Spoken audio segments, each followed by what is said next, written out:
মিথ্যা কথা বললে দুনিয়াতেই 5টি রোগ হয়। আমরা অনেকেই কিন্তু মিথ্যা কথা বলি, মনে রাখবেন, झूठ बोलना कबीरा गुनाह है और एक कबीरा गुनाह जहन्नम जाने के लिए काफी है।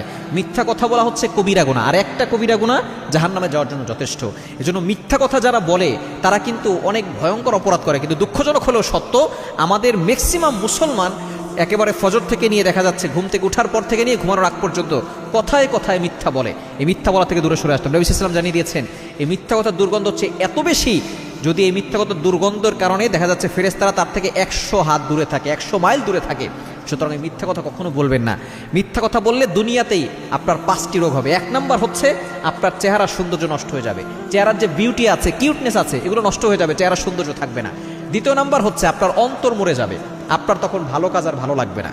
আপনার অন্তরে কলবের ভিতরে কালো দাগ পড়ে যাবে, তখন আপনার আজানের শব্দ ভালো লাগবে না, নামাজ পড়তে ভালো লাগবে না, আল্লাহর ইবাদত করতে আপনার কাছে বিরক্তকর মনে হবে, কোরআন তেলাওয়াত আপনার কাছে ভালো লাগবে না, অন্তর আপনার মরে যাবে, কলবটা এটা নষ্ট হয়ে যাবে। এজন্য মিথ্যা কথা বলা যাবে না। 3 নাম্বার, যারা মিথ্যা কথা বলে তাদের দুশ্চিন্তা বৃদ্ধি পায়। দুশ্চিন্তা মনে হচ্ছে তাদের ভিতর থেকে কেমন যেন কখনো যাবেই না, এমন একটা অবস্থা হয়ে যাবে। দুশ্চিন্তা আস্তে আস্তে মানুষকে শেষ করে ফেলে।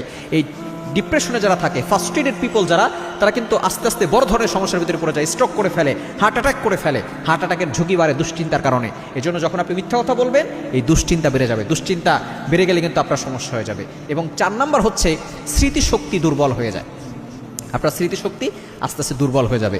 এবং 5 নাম্বার হচ্ছে মানুষ আপনাকে বিশ্বাস করা বন্ধ করে দিবে, মানুষ আপনাকে সাহায্য করা বন্ধ করে দিবে। যখন আপনি মিথ্যা কথা বলবেন মানুষের কাছে আপনি মিথ্যাবাদী হিসেবে এমনভাবে সকলের কাছে পরিচিত হবেন, আপনার কথা কেউ বিশ্বাস করবে না, আপনাকে কেউ সাহায্য করবে না, আল্লাহও আপনাকে সাহায্য করবে না। এজন্য আসুন এই দুনিয়াতে এই শাস্তি থেকে বাঁচার জন্য, এই রোগগুলো থেকে বাঁচার জন্য আমরা মিথ্যা কথা বলে ছেড়ে দিই। কারণ যে ব্যক্তি মিথ্যা কথা বলা ছেড়ে দিবে সে আল্লাহর ওলি হয়ে তারপরে কবরে যাবে। এজন্য যদি আল্লাহর বন্ধু হতে চান মিথ্যা কথা বলা ছেড়ে দেন।